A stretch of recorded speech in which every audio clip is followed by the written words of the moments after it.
Indian education system, आज हर Indian education system से पढ़े हुए स्टूडेंट अपने मिडिल क्लास टैब में फंस चुके हैं। चांसेस कम हुई तो वो किसी गवर्नमेंट जॉब में लगे होंगे, और भी अगर चांसेस कम हुई तो वो किसी प्राइवेट कंपनी में किसी अच्छी पोस्ट पे होगा, और भी अगर चांसेस कम हुई तो वो अपने इंटरेस्ट का कुछ काम कर रहा होगा अर्निंग के लिए। और अगर चांसेस 0.000001% हुई तो वो स्टूडेंट अपने देश के लिए मेडल लेके आ रहा होगा या अपने देश को इंटरनेशनल लेवल पे रिप्रेजेंट कर रहा होगा। लेकिन सबसे ज्यादा चांसेस ये है कि अगर आप इंडियन एजुकेशन सिस्टम से पढ़े हो तो आप इसके मिडिल क्लास टाइप में फंस जाओगे। लेकिन इस इंडियन एजुकेशन सिस्टम को आप चेंज कर सकते हो। हाँ, आपने सही सुना, एक नॉर्मल इंसान, एक कॉमन मैन इस इंडियन एजुकेशन सिस्टम को चेंज कर सकता है। आप वीडियो में बने रहिएगा, आपको सब कुछ समझ आ जाएगा कि किस तरीके से आप इस इंडियन एजुकेशन सिस्टम को चेंज करने की पहल कर सकते हो। मैं आपको वीडियो के लास्ट में बताऊंगा कि किस तरीके से एक कॉमन मैन इस इंडियन एजुकेशन सिस्टम को चेंज करने की पहल कर सकता है। लेकिन उससे पहले मैं आपको ये बताना चाहूंगा कि कौन से ऐसे चेंजेस रिक्वायर्ड है जो इंडियन एजुकेशन सिस्टम में होने चाहिए। मिनिस्ट्री ऑफ एजुकेशन के अकॉर्डिंग इंडिया में टोटल 10.32 लाख गवर्नमेंट स्कूल्स है, और वहीं अगर हम प्राइवेट स्कूल्स की बात करें तो उनकी संख्या 3.89 लाख है। सबसे ज्यादा इंडिया में गवर्नमेंट स्कूल्स है, फिर भी यहाँ के जो पेरेंट्स है वो प्राइवेट स्कूल्स में स्टूडेंट को पढ़ाना प्रीफर करते हैं। प्राइवेट स्कूल्स जब खुलते हैं तो इन्हें टैक्सेस देना पड़ता है, इनकी इंफ्रास्ट्रक्चर पे भी खर्चा होता है, क्योंकि इन्हें वो जमीन भी खरीदनी पड़ती है जिस जमीन पे ये बनाए जाते हैं। और क्योंकि इतना खर्चा इन स्कूल्स में किया जाता है, इसलिए टीचर्स को भी यहाँ के सैलरी कम ही मिलती है। लेकिन गवर्नमेंट स्कूल्स में ये पूरी कहानी बिल्कुल अलग बन जाती है, क्योंकि इन्हें ना ही कोई टैक्स देना पड़ता है, इनके पास अथॉरिटीज भी काफी अच्छी होती है, टीचर्स को भी काफी अच्छी सैलरी प्रोवाइड करते हैं। लेकिन फिर भी गवर्नमेंट स्कूल्स में अगर आप जाते हो तो वहां आपको क्या दिखता है?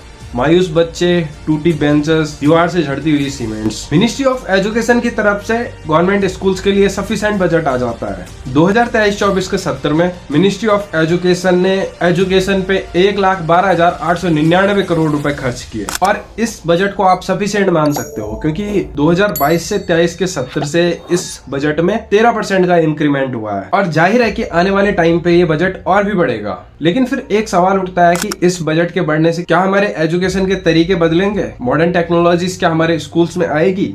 जवाब है नहीं आएगी, क्योंकि इस पैसे से सिर्फ उन पॉलिटिशियंस की जेब भरेगी जिनसे होके ये स्कूल्स तक पहुंचता है। लेकिन इसके लिए एक पर्टिकुलर कदम जो गवर्नमेंट को उठाना चाहिए, उसके बारे में हम बात करते हैं। गवर्नमेंट अगर अपने स्कूल्स में टीचर्स को मॉडर्न टेक्नोलॉजीज के बारे में ट्रेनिंग दे, उन्हें वेल स्किल्ड बनाए, टाइम टाइम पे स्कूल्स का निरीक्षण करवाए, और एक अच्छा सा बजट एजुकेशन पे लगा के स्कूल्स का इंफ्रास्ट्रक्चर अगर सही करे, तो क्या होगा? जाहिर है कि बजट में कमी आएगी। हर स्कूल्स का इंफ्रास्ट्रक्चर सही करने के लिए गवर्नमेंट के पास बजट नहीं होगा, कहीं ना कहीं थोड़ा बजट में भी कमी आएगी। और अगर वही काम प्राइवेट स्कूल्स कर रहे हैं तो इनके पास एक एक्सक्यूज होता है कि वो फीस भी बच्चों से ले रहे हैं। लेकिन यहाँ पे गवर्नमेंट को करना क्या चाहिए? सबसे पहले गवर्नमेंट को अपने स्टूडेंट्स को उनकी फाइनेंशियल कंडीशन के आधार पे क्लासिफाइड कर लेना चाहिए, और स्टूडेंट्स की फाइनेंशियल कंडीशन के आधार पे उनसे फीस लेनी चाहिए। ऐसे में गवर्नमेंट सेक्टर्स में भी इंक्रीमेंट होगा, टीचर्स भी स्किल्ड होंगे, और गवर्नमेंट को बजट की भी ज्यादा प्रॉब्लम नहीं होगी, क्योंकि गवर्नमेंट अब स्टूडेंट से उनकी फाइनेंशियल कंडीशन के आधार पे फीस लेगी। दूसरा है, स्कूल्स में सब्जेक्ट्स भी चेंज होने चाहिए।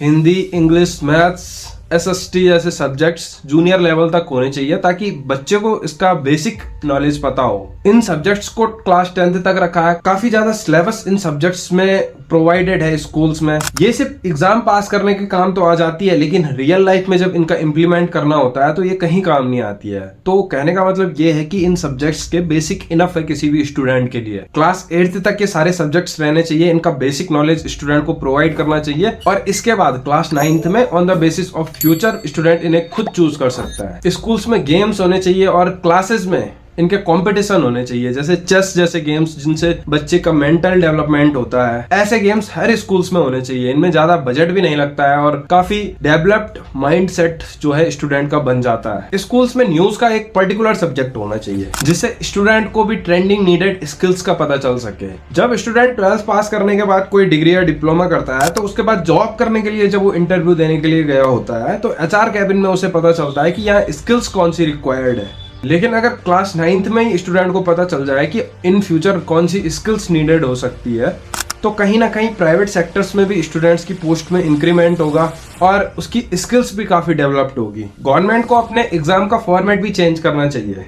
फॉर एग्जाम्पल मैं आपको बता देता हूँ, कोई भी स्टूडेंट अपना बीटेक या पॉलिटेक्निक सिविल से या किसी भी फील्ड से करके एग्जाम देने के लिए जाता है गवर्नमेंट का, और वहां उसे नॉन टेक्निकल और टेक्निकल क्वेश्चंस का एक बंच पूछ लिया जाता है, जो मतलब अगर उसने रोट लर्निंग के फॉर्मूले से उसे रटा नहीं है, उसे याद नहीं किया है, तो जाहिर है कि उसका एग्जाम वो पास नहीं कर सकता है। यहाँ पे हो क्या रहा है कि गवर्नमेंट अपने एम्प्लॉयज को on the basis of his rote learning skills hire कर रही है। यहाँ पे स्टूडेंट्स को ये सारे क्वेश्चन इन कॉम्पिटिटिव एग्जाम्स में पूछे जाते हैं, जैसे हिंदी, इंग्लिश, दो कम्युनिकेशन लैंग्वेज यहाँ पे होती है। आप सोच के देख लीजिए, आपको जो क्वेश्चंस इन एग्जाम्स में पूछे जाते हैं वो सारे चैट जीपीटी 2 मिनट में सॉल्व कर सकता है। तो यहाँ पे जब हमारे पास चैट जीपीटी है, जब हमारे पास इतने संसाधन है, तो उनको यूज करने की जगह हम क्यों रोट लर्निंग के फॉर्मूले को फॉलो कर रहे हैं। यहाँ पे गवर्नमेंट को करना क्या चाहिए, गवर्नमेंट को इंडस्ट्रियल ट्रेनिंग करानी चाहिए, और उन इंडस्ट्रियल ट्रेनिंग पीरियड के दौरान जो स्टूडेंट अच्छा परफॉर्म करता है उसे एज ए एम्प्लॉय प्रमोशन के थ्रू हायर करना चाहिए। स्कूल में एक काउंसलिंग का टीचर होना चाहिए जो बच्चों की मेंटल हेल्थ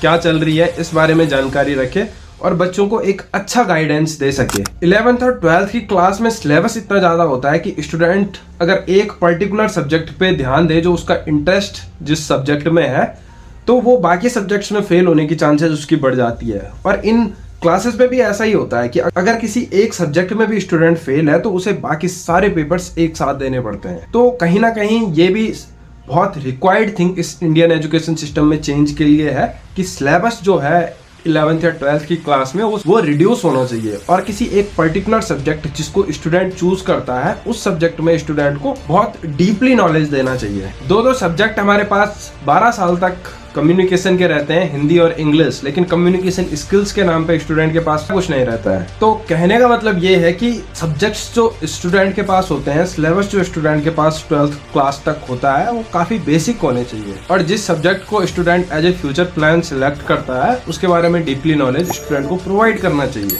दोस्तों, काफी रिसर्च करने के बाद ये वो चेंजेस थे, ये वो मेजर चेंजेस थे जो हमारे इंडियन एजुकेशन सिस्टम में होने चाहिए, लेकिन गवर्नमेंट के पास इतनी अथॉरिटीज़ है, इतने सारे एक्सपर्ट्स की एक टीम है, इतने सारे टीचर्स हैं, लेकिन गवर्नमेंट ने अभी तक इस पर्टिकुलर टॉपिक के रिगार्डिंग इंडियन एजुकेशन सिस्टम में चेंज करने के लिए कोई पर्टिकुलर कदम नहीं उठाया है। आप यूट्यूब, इंस्टाग्राम, फेसबुक, ट्विटर, हर जगह स्क्रॉल करते रहिए, आपको कहीं ना कहीं एक वीडियोस ऐसी दिख जाएगी जो इंडियन एजुकेशन सिस्टम से रिलेट करती होगी, जिसमें यह बताया होगा कि Indian education system is totally fucked up, लेकिन अभी तक गवर्नमेंट ने इसके लिए कोई मेजर कदम नहीं उठाया है। अब बात करते हैं कि कैसे आप इस इंडियन एजुकेशन सिस्टम को चेंज करने के लिए पहल कर सकते हो। इस वीडियो को देखने वाले हर एक व्यूअर के पास आज के जमाने का सबसे पावरफुल हथियार है, और वो है सोशल मीडिया। हम अपने respected prime minister Narendra Modi ji के Instagram, Facebook, Twitter and YouTube के सारे कमेंट सेक्शन में अगर स्पैम कर दें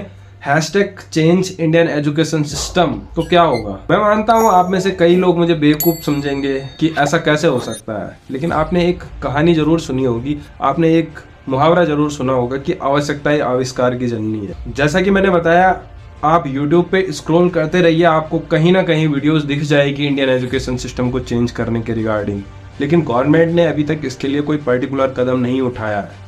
सबसे मैंडेटरी है इस पर्टिकुलर टाइम पे इस इंडियन एजुकेशन सिस्टम को चेंज करना। और आप में से कई लोग ये भी सोचते होंगे कि इंडियन एजुकेशन सिस्टम चेंज तो होना चाहिए, लेकिन कोई एक व्यक्ति आएगा और इस इंडियन एजुकेशन सिस्टम को चेंज कर देगा। आप में से कई लोग इसी थ्योरी को फॉलो करते आ रहे होंगे कई दिनों से। आप में से कई स्टूडेंट्स के फ्यूचर इस इंडियन एजुकेशन सिस्टम ने बर्बाद किए होंगे, जिनमें पेरेंट्स का ये कहना होगा आपके लिए कि गवर्नमेंट जॉब की तैयारी कर, और आपने की भी होगी, आपने काफ़ी मेहनत भी की होगी, लेकिन जहाँ पे आपका कोई दोष नहीं था, क्योंकि आप 300 में से सिर्फ एक विनर होता है जिस रेस में, उस रेस में दौड़ रहे थे। जिस व्यक्ति का आप वेट कर रहे हो कि वो व्यक्ति आएगा और हमारे सिस्टम को चेंज कर देगा, क्या होगा अगर मैं आपको ये कह दूं कि वो व्यक्ति ही आप है। बिकॉज आजकल का ज़माना जो है वो सोशल मीडिया का ज़माना है, और हर स्टूडेंट के पास ये पावर है, हर किसी पेरेंट्स के पास ये पावर है, हर किसी टीचर्स के पास ये पावर है, क्योंकि इसका इम्पैक्ट कहीं ना कहीं टीचर्स पे भी पड़ रहा है इंडियन एजुकेशन सिस्टम का।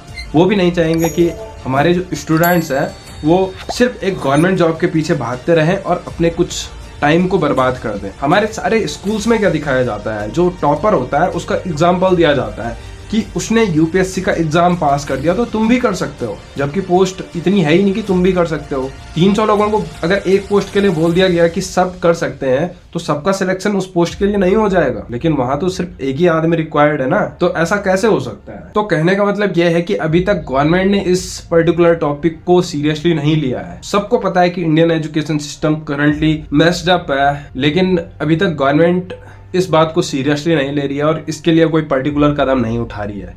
तो ऐसे में हमें गवर्नमेंट को बस ये याद दिलाना है कि अभी सबसे ज्यादा रिक्वायर्ड थिंग जो है, क्योंकि इलेक्शंस भी खत्म हो चुके हैं और अभी जो सबसे ज्यादा रिक्वायर्ड थिंग है वो है इंडियन एजुकेशन सिस्टम को चेंज करना। आपके जितने भी आसपास के सीएम, एजुकेशन मिनिस्टर, एमएलए, जिनको आप समझ सकते हो कि ये हमारे एजुकेशन सिस्टम में चेंज करने के लिए काफी बड़े व्यक्ति हैं, उनके सोशल मीडिया के प्लेटफॉर्म में जाइए, उनकी पोस्ट के नीचे कमेंट कीजिए #चेंज इंडियन एजुकेशन सिस्टम। आप अपने इंस्टाग्राम डीएम्स, इंस्टाग्राम स्टोरीज में ये हैशटैग मेंशन कीजिए। अगर आपका ट्विटर हैंडल है तो ट्विटर थ्रेड्स, हर जगह आप ये स्पैम कीजिए #चेंज इंडियन एजुकेशन सिस्टम। अगर आप चाहते हैं कि आपसे नीचे जो भी स्टूडेंट है उनका फ्यूचर सिक्योर हो जाए और उनको काफी ट्रेंडिंग नीडेड स्किल्स के बारे में पता चल सके, तो ये स्पैम कीजिए। अगर आप स्टूडेंट हैं तो अपने फ्यूचर के लिए स्पैम कीजिए। अगर आप पेरेंट्स हैं तो अपने बच्चों के फ्यूचर के लिए स्पैम कीजिए।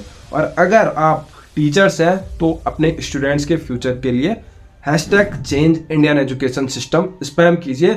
हर किसी मिनिस्टर के कमेंट सेक्शन में, हर किसी उस व्यक्ति के कमेंट सेक्शन में जो इस एजुकेशन सिस्टम को चेंज कर सकता है। आपने ये जरूर सुना होगा कि आवश्यकता ही आविष्कार की जननी है, और इस टाइम पे सबसे ज्यादा जरूरत हमें है हमारे एजुकेशन सिस्टम को चेंज करने की। मैंने जब ये चैनल बनाया था तो मैंने ये सोच के इस चैनल पे अपने कंटेंट्स पोस्ट किए थे कि मैं आपके सामने सच्चाई लेके आऊंगा, चाहे आप मुझे सब्सक्राइब करो या नहीं। #चेंज इंडियन एजुकेशन सिस्टम आप स्पैम कीजिए हर किसी कमेंट सेक्शन में, हर किसी मिनिस्टर की कमेंट सेक्शन में, जो आपको लग सकता है कि ये चेंज करने के लिए काफी मजबूत कड़ी हो सकती है। अगर आप चाहते हैं कि इंडियन एजुकेशन सिस्टम में थोड़ा चेंज आए, ताकि गवर्नमेंट को भी हमारी अवेयरनेस के बारे में पता चल सके और इस पर्टिकुलर टॉपिक पे गवर्नमेंट कोई अपना मेजर कदम उठाए। मैं ये भी नहीं आपसे कहूंगा कि आप इस वीडियो को लाइक कीजिए, आप मेरे चैनल को सब्सक्राइब कीजिए, लेकिन सबसे ज्यादा रिक्वायर्ड थिंग जो है वो है अभी इंडियन एजुकेशन सिस्टम को चेंज कीजिए। जाते जाते मैं आपको एक कहानी सुना देता हूँ,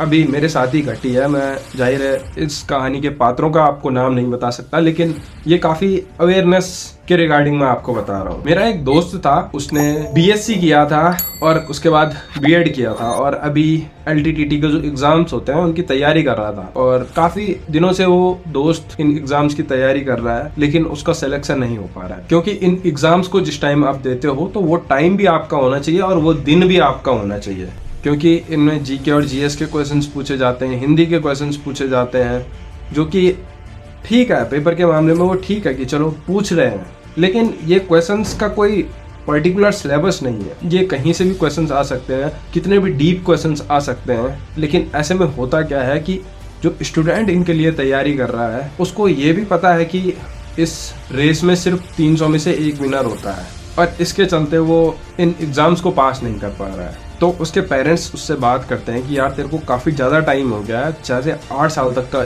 इस पर्टिकुलर एग्ज़ाम की तैयारी करते करते तेरे को टाइम हो गया है, लेकिन अभी तक नहीं हुआ है। अब वो जो दोस्त है मेरा वो क्या करेगा? जाहिर है वो काफ़ी डिप्रेस्ड होगा, क्योंकि यार उसे काफ़ी ज़्यादा टाइम लग गया है इन एग्ज़ाम्स को निकालने के लिए और अभी तक भी वो एक फेलियर ही है। लेकिन अगर उस पर्टिकुलर टाइम पे, जिस टाइम पे उसे गवर्नमेंट जॉब को निकालने के लिए मोटिवेट किया गया था, उस पर्टिकुलर टाइम पे अगर उसे ये बता दिया जाता कि किसी प्राइवेट सेक्टर में चले जा, किसी आईटी कंपनी में चले जा, तो आज कहीं ना कहीं प्रमोशन के थ्रू उसकी सैलरी भी इंक्रीज हो जाती, लेकिन ऐसा भी नहीं बताया गया है। तो दोस्तों, अगर आप चाहते हो कि इंडियन एजुकेशन सिस्टम को चेंज किया जाना चाहिए, जैसा कि मैंने बताया, #change Indian education system spam कीजिए अपने सारे सोशल मीडिया प्लेटफॉर्म्स पे। Thank you so much.